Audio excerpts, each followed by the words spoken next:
Bonjour à toutes et à tous. Avant de commencer, je me présente, comme a dit Jean-Marc, je m'appelle Alex et je suis ancien au milieu de cette assemblée.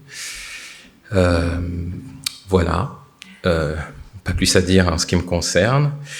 Donc je vais vous inviter à prier avant que nous ne commencions notre méditation.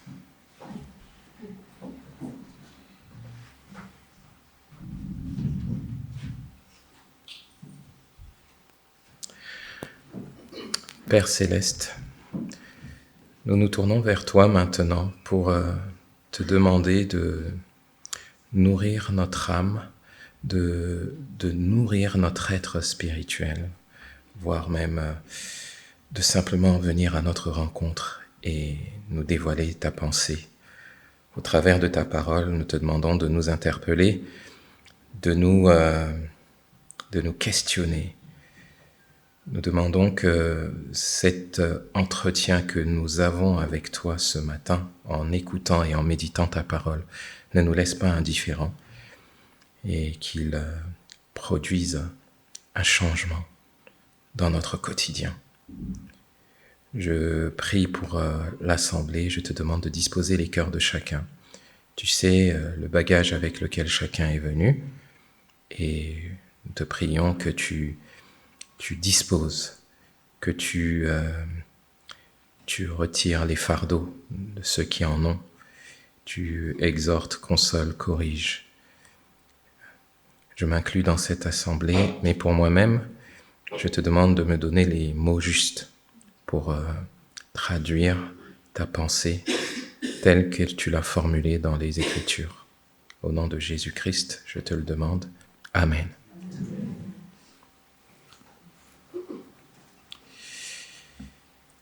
Nous allons aborder aujourd'hui un texte qui probablement va évoquer quelque chose une scène assez commune, ou du moins quelque chose dont vous avez déjà entendu parler, pour la plupart d'entre vous. Nous allons voir, j'espère que ma Bible ne va pas me lâcher, ma Bible électronique, nous allons voir ce que ce texte nous dit aujourd'hui. Le texte que l'on va partager appuie le thème de la série de prédications qu'on a abordée. Nous prêchons sur le thème de l'amour. Et aujourd'hui, je vais partager avec vous un texte qui se trouve dans l'Évangile selon Jean, au chapitre 13. Nous allons lire du verset 1 au verset 17, pour commencer. Tout le monde là? D'accord. Voilà ce qui est écrit dans ce texte. C'était juste avant la fête de la Pâque. Jésus savait que l'heure était venue pour lui de quitter ce monde pour s'en aller auprès du Père. C'est pourquoi il donna aux siens qu'il aimait et qui étaient dans le monde une marque suprême de son amour pour eux. C'était au cours du repas. Déjà le diable avait semé dans le cœur de Judas, fils de Simon Iscariote, le projet de trahir son maître et de le livrer. Jésus savait que le Père avait tout remis entre ses mains, qu'il était venu d'auprès de Dieu et qu'il allait retourner auprès de lui. Il se leva de table pendant le dîner, posa son vêtement et prit une serviette de lin qu'il se noua autour de la taille. Ensuite, il versa de l'eau dans une bassine et commença à laver les pieds de ses disciples, puis à les essuyer avec la serviette qu'il s'était nouée autour de la taille. Quand vint le tour de Simon Pierre, celui-ci protesta. « Toi, Seigneur, tu veux me laver les pieds ?» Jésus lui répondit, « Ce que je fais, tu ne le comprends pas maintenant ou pour l'instant, et tu le comprendras plus tard. » Mais Pierre lui répliqua, « Non, tu ne me laveras pas les pieds, sûrement pas. » Jésus lui répondit, « Si je ne te lave pas, il n'y a plus rien de commun entre toi et moi. » Dans ce cas, lui dit Simon-Pierre, ne me lave pas seulement les pieds, mais aussi les mains et la tête.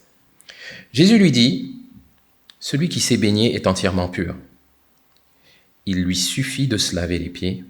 Or, vous êtes purs, mais pas tous. Jésus en effet connaissait celui qui allait le livrer. Voilà pourquoi il avait ajouté « Vous n'êtes pas tous purs ». Après leur avoir lavé les pieds, il remit son vêtement et se remit à table. Alors il leur dit « Avez-vous compris ce que je viens de vous faire ? Vous m'appelez maître et seigneur et vous avez raison, car je le suis. Si donc moi, le Seigneur et le maître, je vous ai lavé les pieds, vous devez vous aussi vous laver les pieds les uns des autres. Je viens de vous donner un exemple pour qu'à votre tour, vous agissiez comme j'ai agi envers vous. Vraiment, je vous l'assure, un serviteur n'est jamais supérieur à son maître, ni un messager plus grand que celui qui l'envoie. Si vous savez ces choses, vous êtes heureux à condition de les mettre en pratique. Voici donc le texte de notre partage de ce matin. Et j'ai choisi d'intituler cette prédication « Aimons-nous de l'amour de Jésus ». Aimons-nous de l'amour de Jésus. Alors, je crois que cette scène parle à tout le monde. Qui n'a jamais entendu parler de cette scène, qui lève la main courageusement en disant « J'ai jamais entendu parler de ce qui se passe dans ce texte ». Il y a quelqu'un qui n'a jamais vu ça, qui n'a jamais entendu parler de ça? Jésus qui lave les pieds de ses disciples? Est-ce qu'il y a quelqu'un pour qui c'est la première fois? Pas de honte, hein? Oui? Ah, voilà. Il y a quelqu'un qui est courageux dans la salle. Hein? Donc, mais c'est vrai, statistiquement, c'est une scène qui a souvent été vue et que certains, de nos jours, reproduisent. Et il faut mettre un peu de contexte à ce texte avant de pouvoir comprendre de quoi il s'agit et pourquoi j'ai proposé que ce texte nous parle de nous aimer de l'amour de Jésus. Nous nous trouvons dans l'Évangile selon Jean. L'Évangile selon Jean est assez intéressant. Il y a 4 évangiles dans la Bible. La plupart des évangiles sont structurés d'une certaine façon, mais l'évangile de Jean est structuré différemment. Et dans les 12 premiers chapitres de l'Évangile selon Jean, on parle du ministère de Jésus, tout ce qu'il fait pendant 3 ans. Puis lorsqu'on arrive à partir du chapitre 13, ce texte dont on parle jusqu'au chapitre 17, on parle de ses moins de 24 dernières heures sur terre.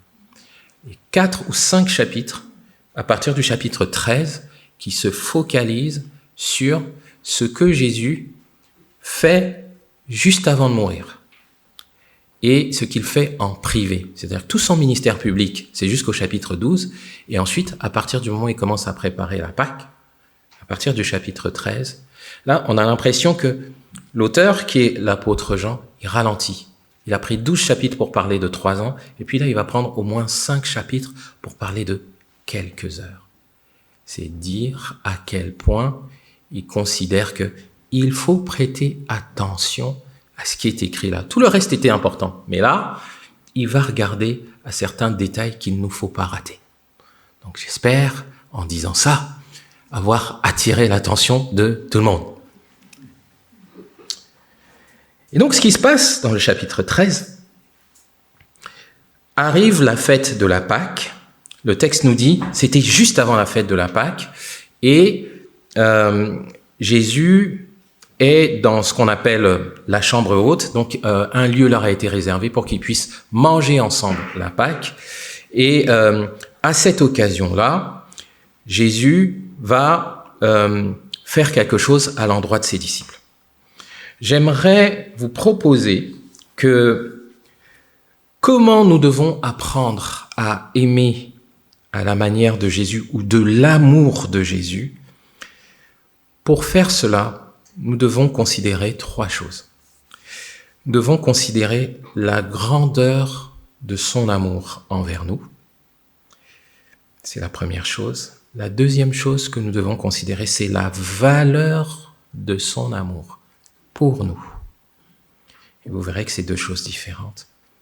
Et enfin, la troisième chose que nous devons considérer, c'est là où les conséquences de son amour entre nous. La grandeur de son amour, la valeur de son amour pour nous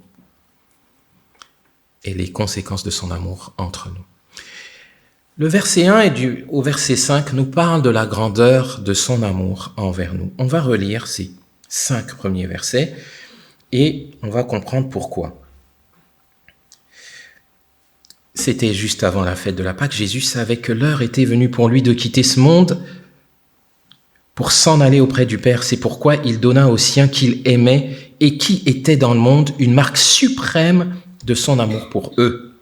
C'était au cours du repas déjà, le diable avait semé dans le cœur de Judas, fils de Simon Iscariote, le projet de trahir son maître et de le livrer. Jésus savait que le Père avait tout remis entre ses mains, qu'il était venu d'auprès de Dieu et qu'il allait retourner auprès de Dieu.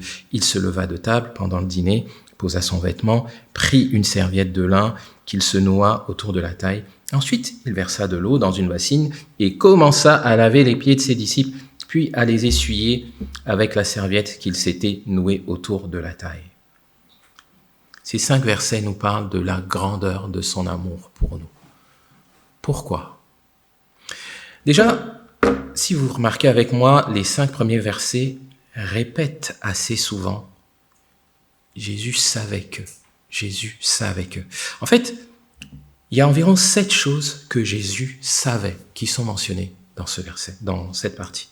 Il savait que son heure était venue de quitter ce monde. Il savait qu'il allait mourir. Il savait qu'il était dans les dernières 24 heures. Il savait qu'il allait retourner auprès du Père, dit le texte. Il savait que le diable avait semé dans le cœur de Judas le projet de le trahir. Donc il savait comment il allait être amené à mourir. Il savait l'heure, il savait le comment il allait mourir. Il savait que le Père avait tout remis entre ses mains. Il savait que il était honoré, il serait honoré par son Père. Tout remis entre ses mains, il savait on lui avait remis la puissance, l'honneur. Il savait qu'il était grand devant l'humanité. Il savait qu'il retournerait auprès de Dieu, qu'il était aussi venu auprès de Dieu. Il savait qu'il était Dieu, tout en étant homme, et qu'il repartait au ciel. Donc, Jésus sait qu'il est proche de la fin, il sait qu'il est grand, qu'il mérite l'honneur, et il sait aussi que parmi ses disciples, il y a quelqu'un qui va le trahir. Mais curieusement, du verset 4 au verset 5, il fait quelque chose qui pour nous, on comprend pas trop pourquoi il le fait au départ, mais dans la culture hébreu, la culture en Israël, c'est quelque chose de choquant, ce que Jésus a fait. Jésus se lève, il enlève son vêtement. Alors en fait, habituellement, en Israël, les hommes avaient environ 3 vêtements. 2 ou 3. Donc ils avaient une tunique sur le haut, et puis ils en avaient une qu'ils gardaient. Donc Jésus enlève la tunique du haut, et puis il va prendre une serviette qu'il se noue autour de la taille, et il se met à servir ses disciples. En fait, ce que Jésus fait, il se déguise, ou du moins, il prend la forme d'un esclave. Mais il ne prend pas la forme de n'importe quel esclave, il prend la forme de l'esclave au plus bas de l'échelle. Et il fait ça pour servir ses disciples. Comment il les sert ? Il leur lave les pieds. Pourquoi Jésus fait ça ? Alors Jésus fait ça parce que il était de coutume, quand on se rend dans un endroit, qu'en fait, comme les rues étaient poussiéreuses en fait en Israël, lorsqu'on entrait dans une maison, avant d'y entrer, on se nettoyait les pieds. Jésus et ses disciples se sont retrouvés dans la chambre haute, mais aucun d'entre eux ne s'était lavé les pieds. Ils avaient tous les pieds sales. C'est pour ça que Jésus leur lave les pieds. Mais en réalité, cette tâche, elle était pas faite par n'importe qui. En général, laver les pieds des gens, c'était un esclave qui le faisait.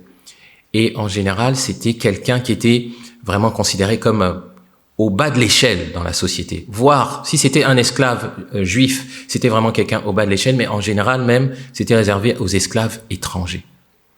Il se trouve que parmi Jésus et ses disciples, personne n'a voulu faire cette basse besogne. Ils se sont tous mis à table, et celui qui se lève pour le faire, c'est le chef. Celui qui savait qu'il était grand. Il savait qu'il était grand. Il savait que lui, il méritait tout l'honneur. Mais c'est lui qui prend la décision de s'abaisser. Le texte nous dit en fait qu'il a fait ça parce qu'il voulait leur montrer à quel point il les aime. Il voulait leur donner la plus grande preuve d'amour qu'il pouvait leur donner à ce moment-là. La plus grande preuve d'amour. Donc, il voulait montrer à quel point son amour était grand. Pour montrer à quel point son amour était grand, en fait, il s'est abaissé devant ceux qui devaient l'honorer. C'est comme ça qu'il leur a manifesté son amour. Il y a quelque chose qui est donc étonnant ici, c'est que c'est celui qui est grand qui se fait petit devant les autres. Et c'est une marque de la grandeur de l'amour de Jésus. L'humilité, marque de la grandeur de son amour. Savoir se faire petit alors qu'on mérite les honneurs. Jésus légitimement méritait les honneurs et le texte dit qu'il va les recevoir au ciel. Mais il est en face de personnes qui ne l'honorent pas en nettoyant ses pieds à lui. Lui, il prend l'initiative de nettoyer les pieds. Par amour. Et c'est pas la seule chose. Je me suis posé la question, mais pourquoi on nous parle du diable qui avait semé le cœur, qui avait semé dans le cœur de Judas? Qu'est-ce que ça vient faire là? Parmi les disciples de Jésus, il y en a un, en fait, qui est un faux disciple. Il n'aime pas son maître. Plus ça va, moins il est d'accord avec Jésus. Si on relit attentivement les évangiles, on voit que de plus en plus la voix de Judas commence à dissonner par rapport à celle des autres disciples. Notamment, il y a une scène quelque temps avant où une femme vient verser du parfum sur les pieds de Jésus. Judas, il n'est pas d'accord. Il dit, mais on aurait pu vendre ce parfum parce qu'on aurait pu avoir de l'argent qu'on aurait donné aux pauvres. En fait, Judas n'aime pas la façon de faire de Jésus. Parce que lui, il aime l'argent. Le Messie qu'il voit en Jésus ne lui convient pas. Et de fil en aiguille, il se dit qu'il va trahir Jésus.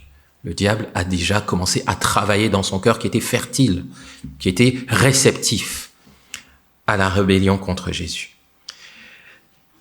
Pourquoi ce texte est là? Pourquoi c'est précisé ici? C'est que Jésus va laver les pieds aussi de Judas, alors qu'il savait que Judas va le trahir.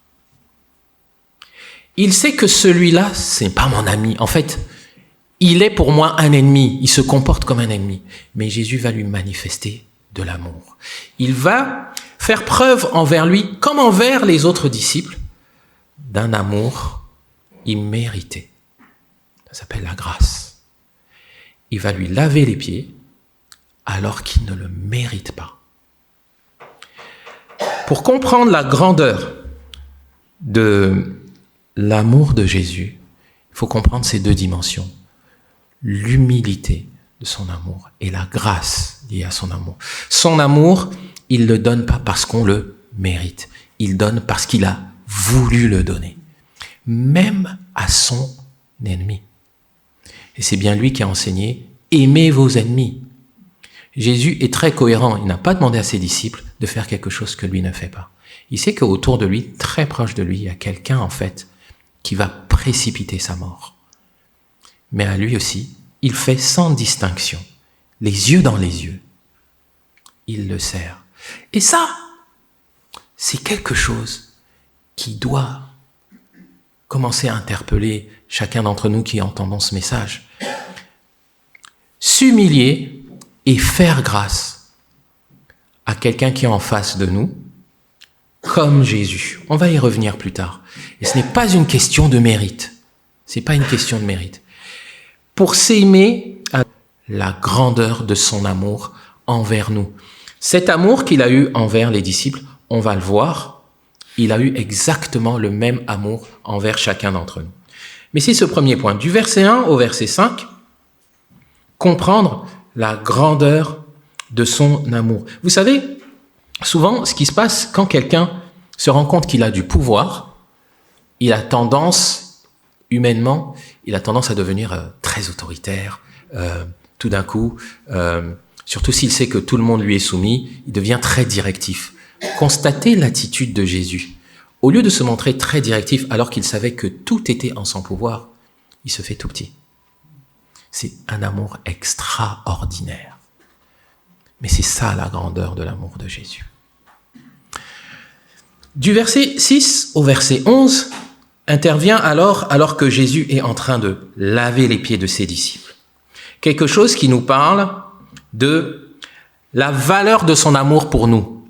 Jésus a manifesté la grandeur de son amour envers ses disciples, en montrant son humilité et sa grâce. Et puis, il y a un de ses disciples qui va réagir en mettant en lumière quelle est la valeur de l'amour de Jésus pour nous. Et là, il s'agit de Pierre, l'apôtre Pierre. On va relire les quelques premiers versets entre le verset 6 et le verset 11. Quand vint le tour de Simon-Pierre, celui-ci protesta. « Toi, Seigneur, tu veux me laver les pieds ?» Jésus lui répondit, « Ce que je fais, tu ne le comprends pas pour l'instant, tu le comprendras plus tard. » Et Pierre qui réplique, il dit qu'il ne veut pas. Un peu plus loin, Jésus lui dit que si je ne te lave pas, il n'y a plus rien de commun entre toi et moi. Alors c'est intéressant, la réaction de Pierre est logique. Pierre trouve que c'est inapproprié, inacceptable que Jésus prenne la position de l'esclave devant lui. Et en fait, d'un point de vue plus ou moins logique, on peut comprendre son attitude. Pierre sait que Jésus est le Seigneur. C'est Pierre qui a déclaré parmi les disciples, le premier, « Tu es le Christ, tu es le Fils de Dieu ». Pierre, le Père avait révélé à Pierre qui était Jésus. C'est Pierre qui a dit aussi à Jésus, « Mais tu veux qu'on aille après qui ? C'est toi qui as les paroles de la vie éternelle. » C'est aussi Pierre qui avait dit à Jésus, lorsque Jésus a multiplié, ou du moins ils ont fait la pêche miraculeuse, il s'est rendu compte que Jésus était quelqu'un hors du commun. Il s'est prosterné devant Jésus, il lui a dit « Éloigne-toi de moi, car je suis un homme pécheur. » Donc il sait que Jésus est grand, Jésus est trop élevé en dignité devant lui. Et dans sa conception, celui qui est élevé en dignité ne doit pas s'abaisser à ce point. Pour lui, c'est inapproprié. Donc, le geste d'amour que Jésus a envers lui, ça le scandalise. C'est pour ça qu'il refuse.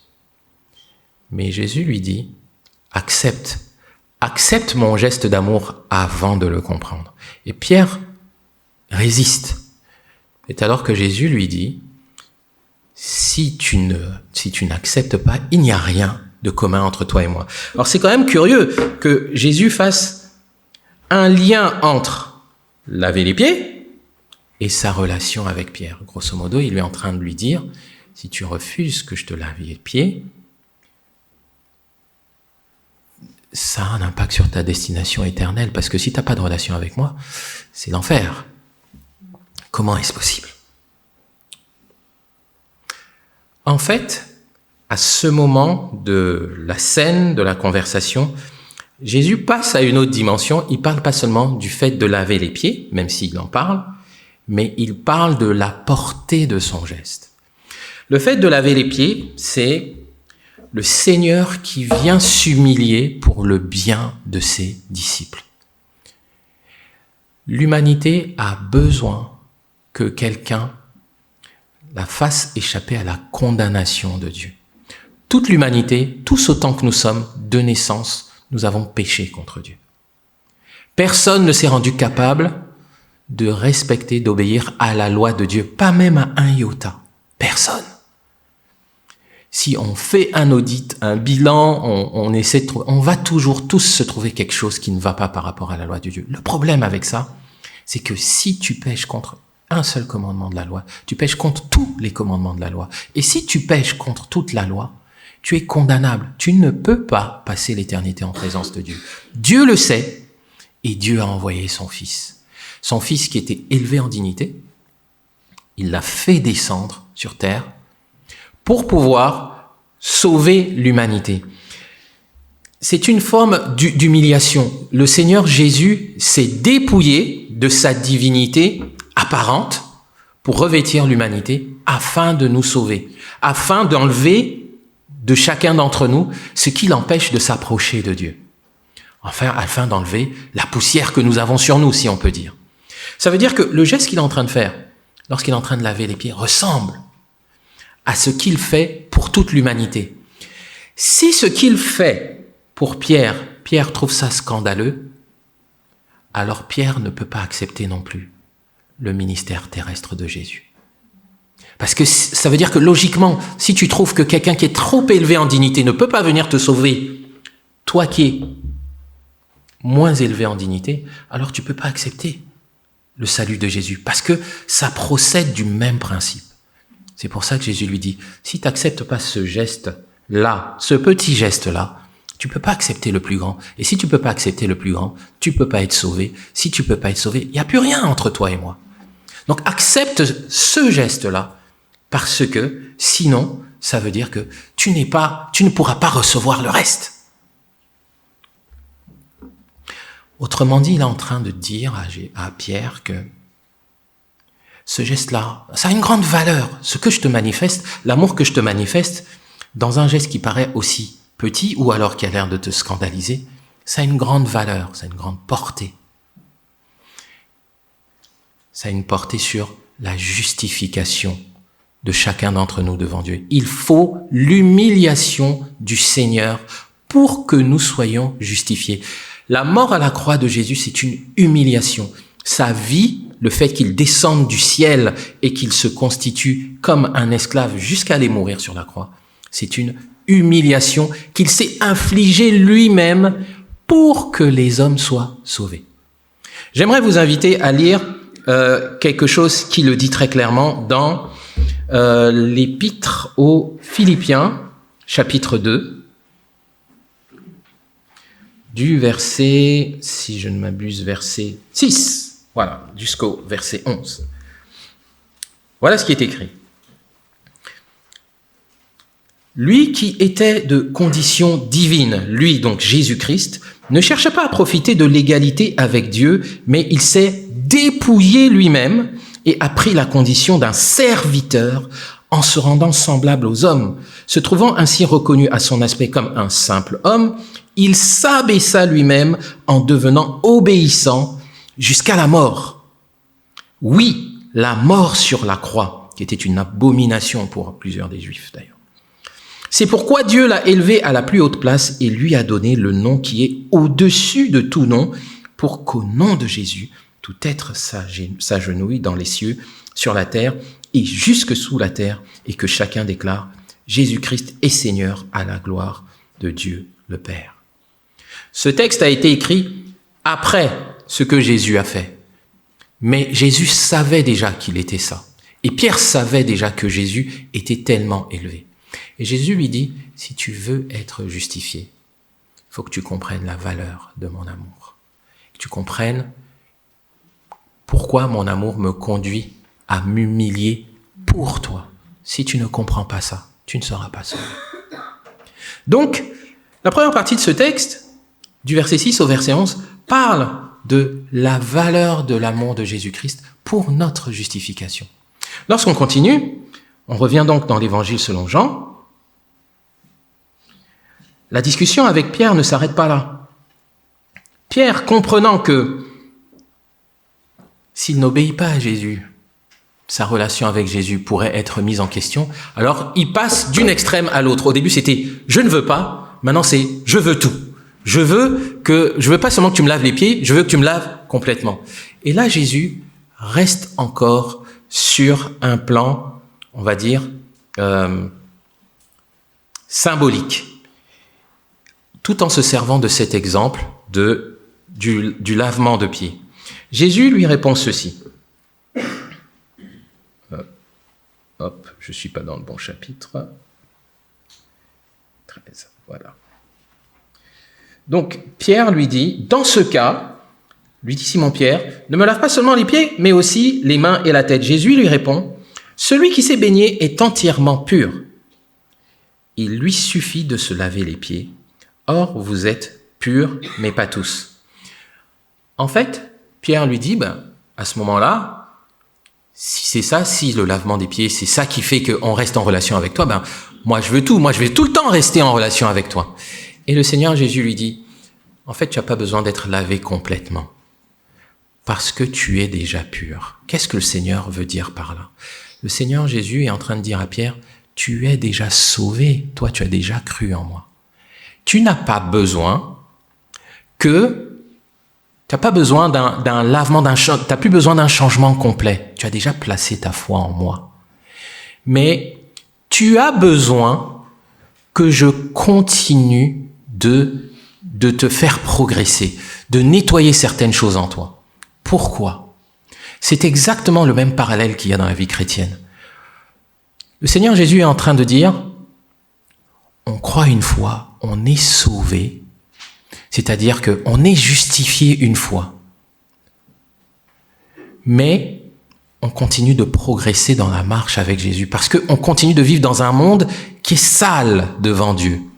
Donc ça nécessite qu'on continue de laver ses pieds.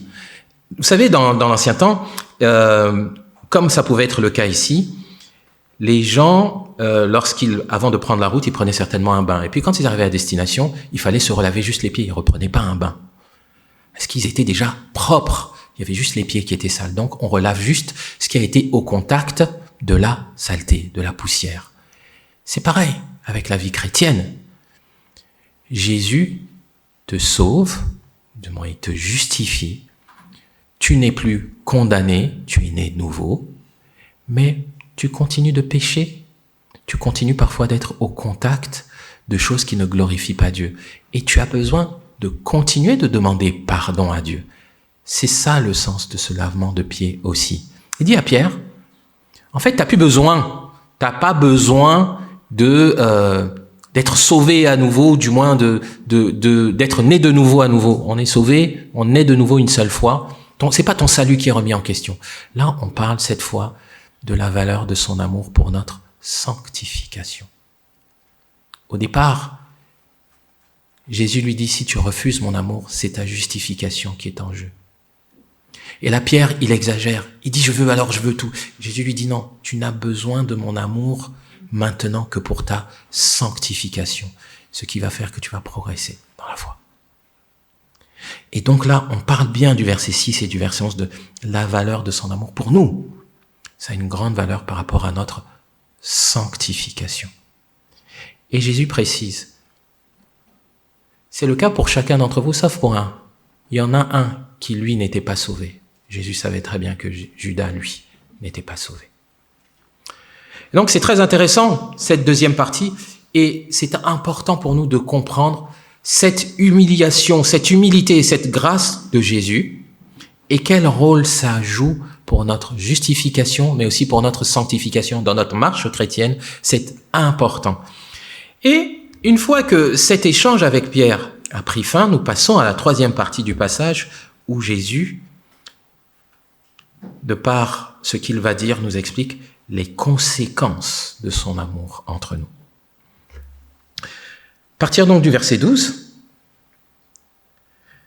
après leur avoir lavé les pieds, il remit son vêtement, se remit à table et il leur dit, « Avez-vous compris ce que je viens de vous faire ?» Les disciples ont été estomaqués par la scène. Le Seigneur, le plus grand, se fait tout petit devant nous. Et Jésus les interpelle. Est-ce que vous comprenez ce que je viens de faire? Déjà, l'échange avec Pierre, à mon avis, devait déjà les interpeller, les interroger. Et là, Jésus va parler en clair sur pourquoi il a voulu leur montrer son amour comme ça, avant de pouvoir les quitter. L'explication est donc à partir du verset 13. Vous m'appelez maître et seigneur, et vous avez raison, je le suis. Si donc moi qui suis le maître et le seigneur, je vous ai lavé les pieds, si moi qui suis le maître et le seigneur, je n'ai pas hésité à faire une basse besogne pour vous. Je suis plus grand que vous. Je suis plus digne que vous. Je suis plus élevé que vous. Si j'ai eu la volonté de faire quelque chose qui vous paraît ignoble pour vous, vous aussi, vous devez, vous aussi, vous laver les pieds les uns aux autres. j'aime bien ce texte parce que le Seigneur n'emploie pas le mot si vous voulez, lavez-vous les pieds. Il dit parce que moi je suis plus grand que vous. Je le fais, je suis le maître, a priori je suis... Le maître, ça veut dire c'est l'enseignant, les autres ce sont des étudiants, les disciples sont des étudiants. Le maître, c'est aussi le modèle. Si vous prétendez que je suis votre modèle, que je suis votre maître, si vous prétendez que je suis votre Seigneur, c'est-à-dire que c'est à moi que vous obéissez, alors vous ferez comme j'ai fait, et vous ferez les uns aux autres. Autrement dit, si vous ne le faites pas, ça veut dire que je ne le suis pas, votre Seigneur. Ce n'est pas optionnel de se faire les uns aux autres ce que Jésus leur a fait. Ce n'est pas optionnel. Jésus leur a fait pour leur montrer en pratique c'est quoi l'amour tel que Jésus le conçoit. De l'humilité et de la grâce. Et d'ici j'ai usé d'humilité et de grâce envers vous en prenant la forme d'un esclave. La forme d'un moins que rien. Vous devez faire la même chose entre vous. Donc là, Jésus parle en clair. Alors, on peut se demander pourquoi, à ce moment-là de sa vie, au moment où le Seigneur Jésus va terminer son ministère, il parle de ça. Vous savez, si on lit le contexte de ce passage, et Kevin, si tu veux bien, si on peut aller à Luc au chapitre 22, à partir du verset 24, on va en avoir un aperçu. Alors, Luc décrit exactement la même scène avec d'autres détails, mais les détails que donne Luc justifient ou aident à comprendre pourquoi le Seigneur a choisi de montrer son amour de cette façon-là. Nous sommes dans les dernières heures du Seigneur Jésus-Christ sur la terre.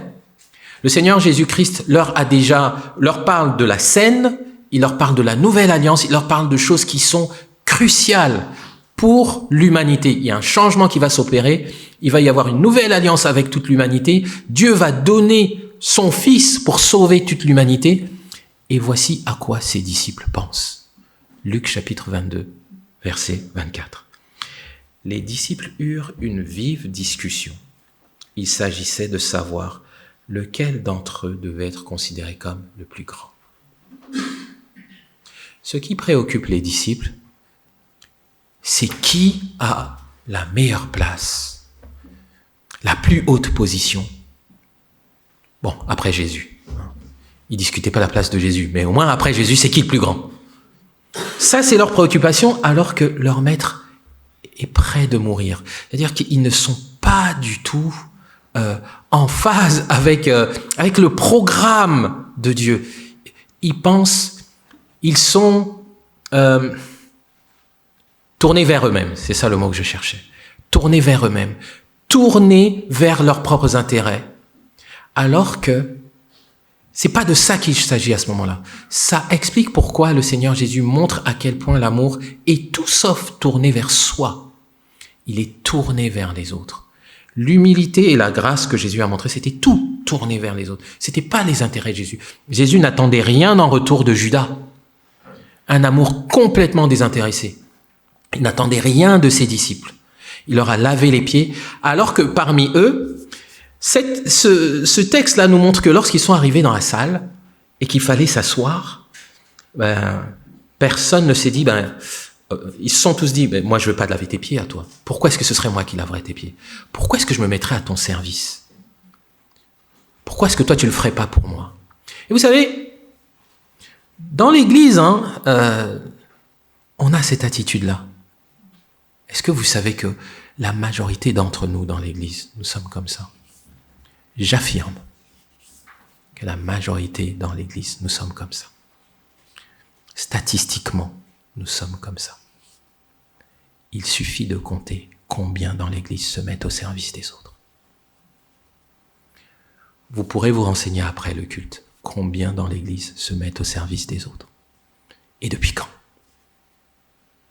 Statistiquement, nous sommes comme les disciples. On estime que les autres peuvent le faire, pas moi. J'ai pas le temps. Pourquoi c'est toujours moi? Et puis quand est-ce qu'ils vont le faire pour moi? Après Après tout, j'en ai déjà assez fait. Qu'est-ce que le Seigneur Jésus, j'aime bien la phrase que Paul a mentionnée la dernière fois, qu'est-ce que le Seigneur Jésus aurait fait à ma place? Le Seigneur Jésus qui savait qu'il avait fait un sans faute. Les honneurs l'attendaient et il s'est dit, bon, à notre échelle, je dirais, je ne sais pas quelle est la tâche la plus ignoble je sais pas, mais le Seigneur Jésus se serait levé parmi nous et il l'aurait fait. Et ensuite, il nous aurait tous regardés en disant, moi je le fais, c'est pourtant moi le chef. Et vous dites quoi? Et le Seigneur Jésus ne l'a pas fait juste, c'est pour montrer que c'est à ce degré-là qu'il faut s'aimer. La grandeur de son amour. Et il dit, si moi je l'ai fait, alors vous devez le faire. Mais c'est important. Il a dit, je vous ai donné un exemple. Ce qu'on voit aujourd'hui, pour ceux qui connaissent cette scène, il y a des communautés où le lavement de pieds, c'est devenu comme une espèce de sacrement. On se dit, Jésus a dit qu'il faut se laver les pieds, donc on va se laver les pieds. Jésus a dit, c'est un exemple. C'est-à-dire qu'il faut le transposer à d'autres situations. Là où il y a des besoins, sois le premier, sois volontaire. Manifeste ton amour à la manière de Jésus en étant volontaire, enthousiaste pour aller faire ce dont les autres ont besoin. C'est comme ça qu'on s'aime. Une manière de résumer la pensée de Jésus dans cette partie du texte est, si nous nous aimons les uns les autres, servons-nous les uns les autres. Entraidons-nous les uns les autres. Soumettons-nous les uns aux autres. Soyons les esclaves les uns des autres. Y a-t-il de l'amour dans notre Église? S'il y a de l'amour dans notre Église, alors on va voir des gens qui se font esclaves les uns des autres, qui s'humilient et qui offrent de l'amour par grâce, sans rien attendre en retour. C'est pas, moi j'ai fait, j'espère que la prochaine fois aux annonces, on va dire que j'ai fait. Non, ça marche pas comme ça. Jésus, il a pas demandé qu'après on fasse sa pub. Non. Les gens avaient les pieds sales, il a lavé. Et ensuite il a dit, mais... Et surtout, et c'est le point le plus important sur lequel se termine ce passage, je vais y revenir parce que je suis plus sur le bon texte.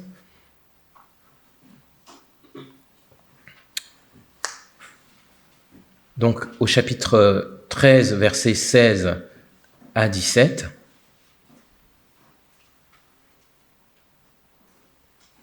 vraiment, je vous l'assure, un serviteur n'est jamais supérieur à son maître, ni un messager plus grand que celui qui l'envoie.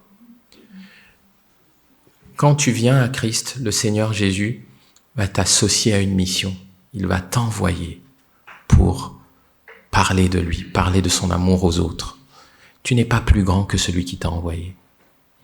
Si celui qui t'a envoyé s'est humilié, tu devras toi aussi t'humilier pour les autres.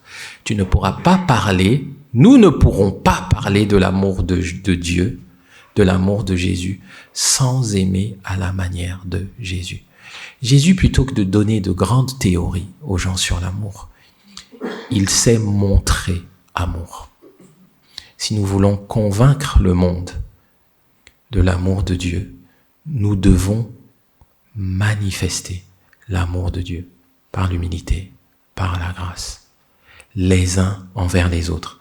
C'est pourquoi, lorsqu'on fait un saut dans l'Évangile selon Jean, toujours au même chapitre, et du verset 34 au verset 35, nous allons terminer par ces versets.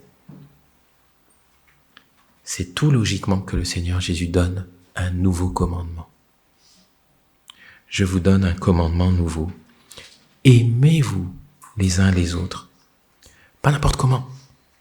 Comme je vous ai aimé. Aimez-vous les uns les autres. Et à ceux-ci, tous reconnaîtront que vous êtes mes disciples, à l'amour que vous aurez les uns pour les autres. Servez-vous les uns les autres. Humiliez-vous les uns devant les autres. Ou les uns pour les autres. faites-vous grâce les uns aux autres, sans rien attendre en retour, juste par amour. Alors le monde verra que vous êtes vraiment mes disciples. Amen.